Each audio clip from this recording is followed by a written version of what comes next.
ఈరోజు సీరియలు బకారం. ఈ బకారాన్ని మంత్రశాస్త్రపరంగా క్షుద్ర శక్తుల నివారణకు వాడతారు. భద్రకాళి బీజం అంటారు.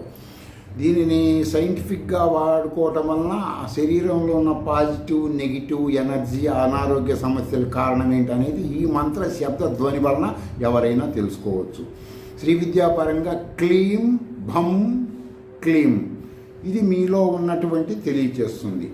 దుంపరాష్ట్రాన్ని చూర్ణం చేసుకొని తేనెలో తీసుకుంటే ఇంకా ఇంప్రూవ్మెంట్ ఉంటుంది. తర్వాత ఆధ్యాత్మికమైనటువంటి కార్యక్రమాలకి శిశుప్రాయ ఆధ్యాత్మికానికి వెళ్ళేవాళ్ళు అక్కడ తీర్థం తీసుకుంటారు. ఇత్తడి రాగి చింతపండుతో తోమకుండా రాసాయనిక కెమికల్స్ తోమితే ఈ రెండు లోహాలు వాటి తోమిన గుణాన్ని తీసుకుంటాయి. తీసుకున్నప్పుడు ఆ గుణాలు ఆ తీర్థంలో ఉన్నప్పుడు అవి తీసుకున్నప్పుడు శరీరంలో గ్యాసు మలబద్ధకం పేగుపోతలు లాంటివి వస్తాయి. మీరు ఇది నెట్లో చెక్ చేసుకోండి.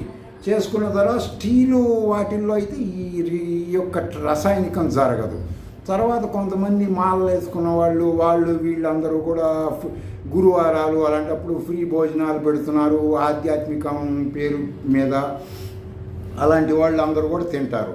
అల్యూమినియంలో ఏ ఆహారం ఉండినా రసాయనికం జరిగి ఆ అల్యూమినియం ఆహారంలోకి వస్తుంది. ఐరన్లో ఏది చేసినా కొన్ని ఇనప బాండీల ద్వారా ఐరన్ ఆహారంలోకి వస్తుంది. ఒకవేళ కిడ్నీ లివర్లు కొన్ని వ్యాధులు ఉన్నవారు ఇవి తీసుకోవడం వలన ఐరను మెగ్నీషియం అధికమైపోయి మీ శరీరములో డిటాక్సిఫికేషన్ జరగదు. దానివలన వచ్చే నష్టాలు మీరు ఊహించుకోండి. తర్వాత స్టెరాయిడ్స్ తీసుకుంటారు కొన్ని వ్యాధులకి.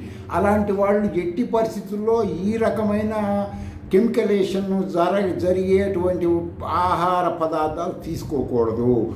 మీ శరీరంలో స్టెరాయిడ్స్ వలన అడ్రినల్ గ్రంథులు ఏం చేస్తాయంటే ఆల్డోస్టెరాన్ని ఉత్పత్తి చేస్తాయి. జీవక్రియలో ప్రధాన పాత్ర వహిస్తుంది అది. ఈ స్టెరాయిడ్ తీసుకునే వాళ్ళు ఈ అల్యూమినియంలో వండింది తిని ఇత్తడి దాంట్లో ఇనప దాంట్లో వాడితే దానివల్ల మీ జీవక్రియలు జరగవు. మీరు ఇంట్లో మాలాధారణ ధరించిన వాళ్ళు ప్రసాదాల పేరు మీద తినేటప్పుడు ఇవి చూసుకోండి. ఏదైనా ఒక స్టీల్ గిన్నెలో మీ ఇంట్లో ఒక గ్లాసుడు బియ్యం వండుకున్నా భగవంతుడు అబ్జెక్షన్ చేయడు. ఎందుకని కర్మకి ఆయన చేసిన కర్మకు ప్రతిఫలం ఇస్తాడు. మీరు ఈ అల్యూమినియం ఐరన్లో తిని అనేక రోగాలు పడి ఇబ్బందులు పడకూడదో మీరు ఆలోచించుకోండి, చెక్ చేసుకోండి, ఆచరించండి. ఉన్నత స్థితికి ఎదగండి.